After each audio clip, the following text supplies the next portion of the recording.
saat ini kami akan menyampaikan apa yang menjadi penjelasan yang kami dapatkan tadi ketika saya dari tim Solidaritas untuk Keadilan untuk Evia dan Gerakan Perempuan Sulut datang ke Polda.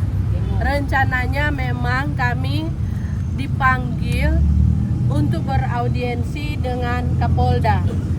Tapi tadi Bapak Kapolda sedang pergi ke Siau, jadi kami diterima oleh Direskrimum, ya, lengkap dengan Dirintel, kemudian ya Direktur PPA bersama penyidik. Intinya yang kami dengarkan kronologis penyelidikan yang dilakukan oleh pihak Polda Sulut telah menyampaikan semua secara detail apa yang dilakukan oleh polisi mulai pada saat penanganan korban dari rumah kos pada tanggal 30 Desember, lalu dibawa ke rumah sakit, lalu proses-proses selanjutnya ketika akan dilakukan otopsi itu menurut dari Direskrimum telah ditolak oleh pihak keluarga, sehingga di sana sudah dilakukan proses penyuntikan formalin dan dimandikan, lalu kemudian berkembang ketika keluarga menemukan ada kejanggalan di tubuh korban, itu kemudian keluarga melapor sampai dilakukan otopsi. Nah, tapi yang intinya adalah penyelidikan sementara dari kepolisian menyatakan bahwa Evia itu meninggal akibat dari bunuh diri, ya, itu disaksikan. Nah, kami juga menyampaikan tadi sekiranya dijadikan pertimbangan bahwa tim dari Solidaritas Keadilan untuk Evi dan juga dari GPS itu pernah melakukan semacam penelusuran atau investigasi mandiri, datang ke tempat di sana. Kami menyampaikan fakta-fakta yang ditemukan, yaitu bahwa ada saksi yang melihat pada saat korban sebelum dia dalam posisi tergantung dengan kain bali, dia mematikan lampu, tetapi tidak lama ada orang yang turun, ada sosok yang melarikan diri dari atas. Jadi ada orang yang menyaksikan itu, menyampaikan ke kami, dia seorang mahasiswa, dia bercerita, lalu kami tanyakan apakah dia kenal, dia bilang dia tidak kenal. Nah, ini kan yang kami sampaikan kepada pihak Direskrimum tadi. Kemudian kami juga melihat pada tanggal 4 itu masih ada CCTV di koridor depan jalan, lalu ada juga di sudut sebelah kiri. Jadi ada 2 CCTV pada tanggal 4 itu masih ada di sana. Nah, tidak tahu, kemudian ada simpang siur katanya sudah diberikan oleh ibu kos, lalu masih ada juga yang menyatakan sudah ada di polisi, lalu polisi kemudian bilang tidak ada. Itu agak simpang siur. Yang pasti tanggal 4 masih ada CCTV di tempat kos. Lalu kami pergi ke rumah sakit umum daerah. Di sana kami bertemu dengan petugas yang melakukan suntik formalin dan memandikan jenazah. Dia menceritakan bahwa mereka harus menunggu keluarga korban baru bisa memandikan atau kemudian menyuntikkan formalin.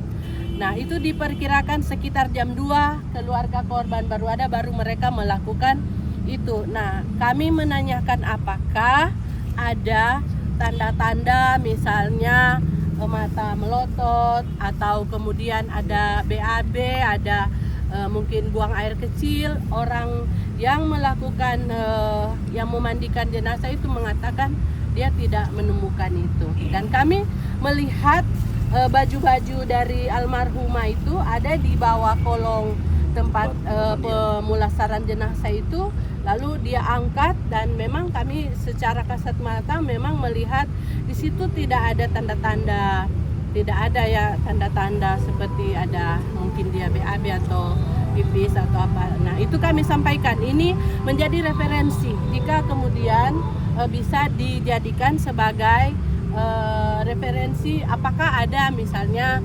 penyelidikan yang lebih lanjut untuk dilakukan oleh Polda Sulut. Bukan bermaksud mengintervensi, tetapi sebagai masyarakat punya hak untuk menyampaikan kami menemukan hal-hal seperti ini. Kemudian pada saat itu sempat juga kami melihat bukti pembayaran dari pihak di rumah sakit itu dari IGD ke ruangan pemulasaran jenazah itu tidak ada namanya siapa yang membayar.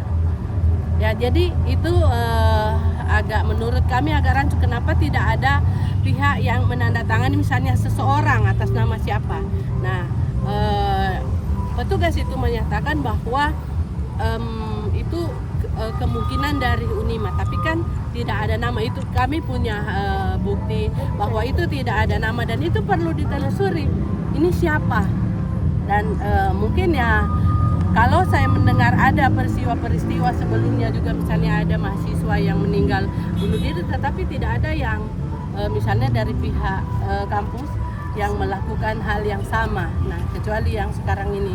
Jadi tetap kita berharap bahwa meskipun polisi sudah menyatakan ini, tidak menutup kemungkinan bagi kita semua, siapa saja, bahkan kepada mahasiswa yang pernah menjadi korban itu diminta untuk melaporkan. Kalaupun dia agak takut atau mungkin ada intimidasi atau lain-lain, itu kami bisa membantu memfasilitasi untuk datang melapor ke pihak Polda agar supaya si pelaku ini bisa dijerat dengan hukuman berat, karena kalau mendengar informasi dan cerita itu dia melakukannya bukan hanya kepada satu orang tetapi ke banyak mahasiswa yang lain. Jadi Gerakan Perempuan Sulut dan aksi solidaritas untuk FI ini akan terus memantau, akan terus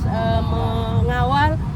Yang ditangani Polda sekarang ini adalah kasus kekerasan seksual. Jadi untuk penekanan terhadap undang-undang TPKS itu sangat penting. Jangan hanya menggunakan KUHP. Mungkin teman-teman Ibu Ruth bisa lebih menjelaskan, karena kami tadi ada bersama-sama dari sisi Gerakan Perempuan Sulut, atau ada teman-teman lain yang bisa menunjukkan bagaimana pentingnya menggunakan undang-undang ini supaya kita tidak bias perspektif tentang siapa korban. Dan saya meminta kepada kepolisian untuk tidak lagi menyalahkan korban, ya, tidak kemudian mengatakan wah kalau jadi dia adalah yang menurut kami tidak enak.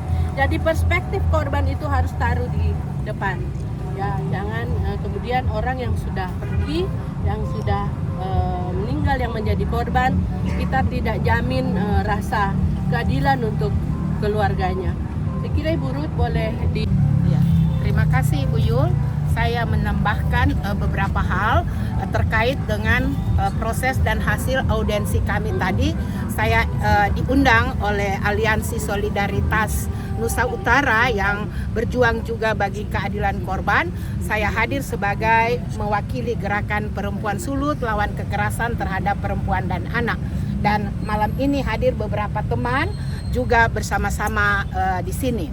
Nah, kalau tadi Ibu Yul lebih menyoroti pada aspek kematian korban, maka kami lebih menekankan pada aspek kekerasan seksual. Jadi harus ditekankan dua kasus di sini. Kasus kematian korban, tetapi jangan abaikan kasus kekerasan seksual yang dialami oleh pelaku, yang dialami oleh korban, dilakukan oleh pelaku yang kami sebut sebagai predator seksual, penjahat kelamin yang berjubah sebagai dosen atau pendidik. Dan ini sangat ironis terjadi di dunia kampus, dan itu kami tekankan dalam audiensi tadi. Jadi kasus kekerasan seksual itu harus dipisahkan dengan kasus pidana kematian korban. Nah, kasus kekerasan seksual itu ada dua faktor utama yang harus disoroti. Pertama, itu terjadi karena ada relasi kuasa di dunia kampus antara dosen dan mahasiswi. Ya, dosen menggunakan relasi kuasa itu dan tidak hanya menekan, tapi mengintimidasi korban, dan ada korban-korban juga yang lain agar supaya dapat diajak ya untuk bertemu karena bilang dengan alasan perbaikan nilai, tetapi di situ juga ada ancaman.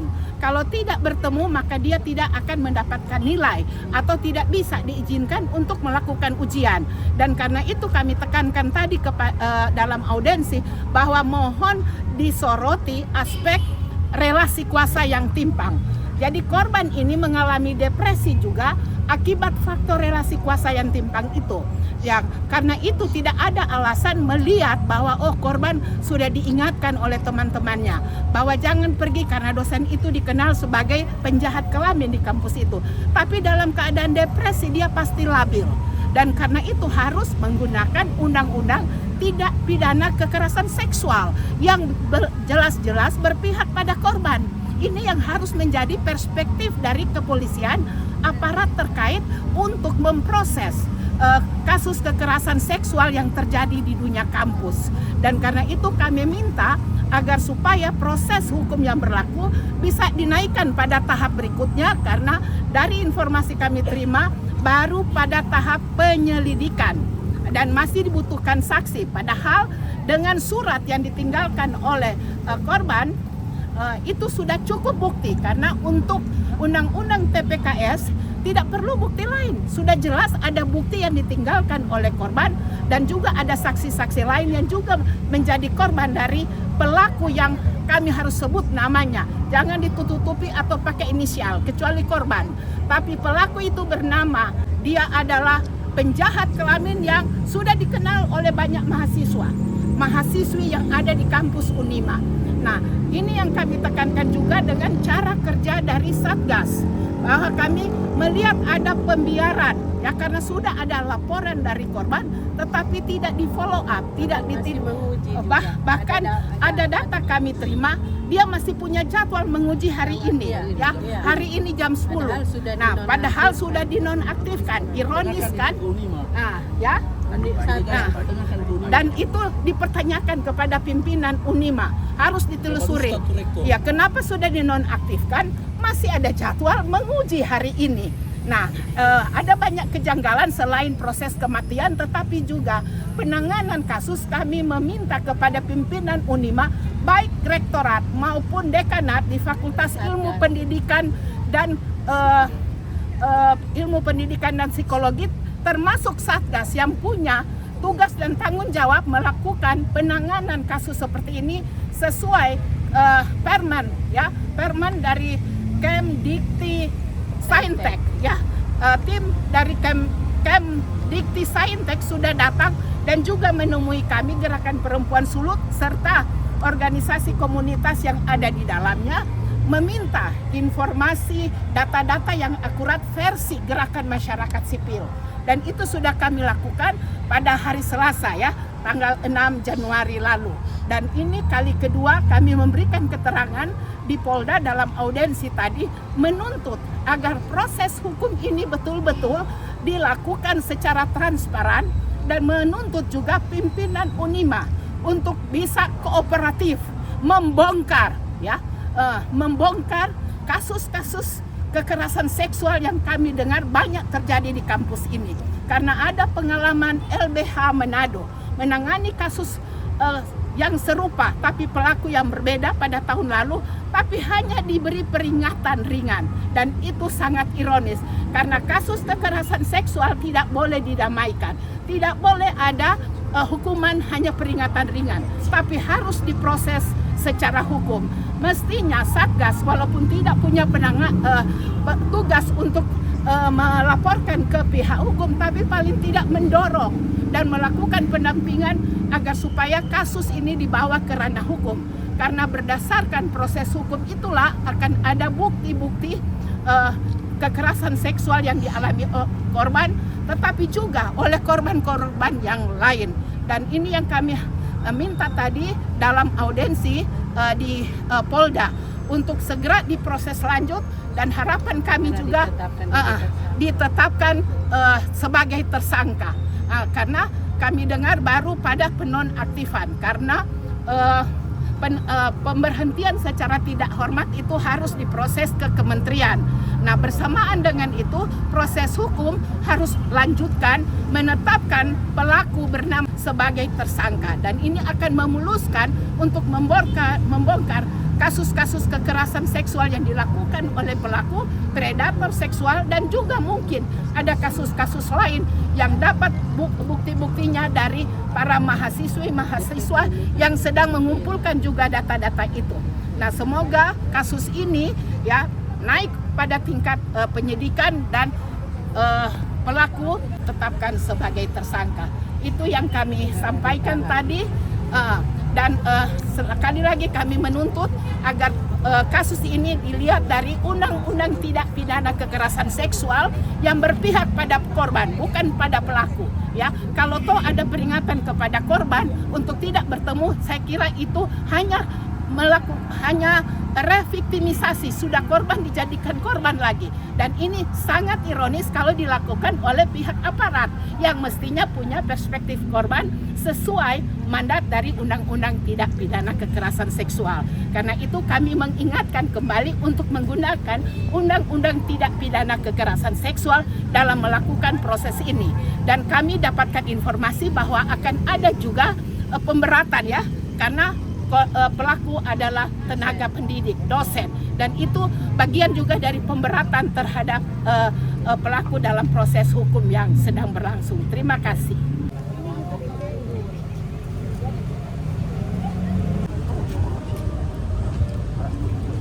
Swapar tu dapat gunting pintar.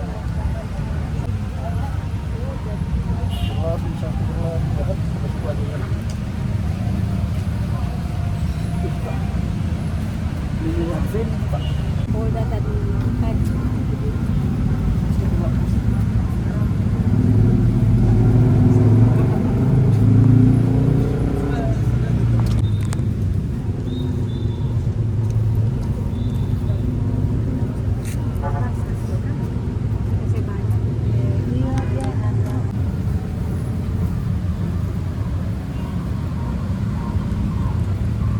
dingin, dia suka pakai.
Memperbaikkan aksi solidaritas kita bersama terhadap almarhumah Adi Manolo.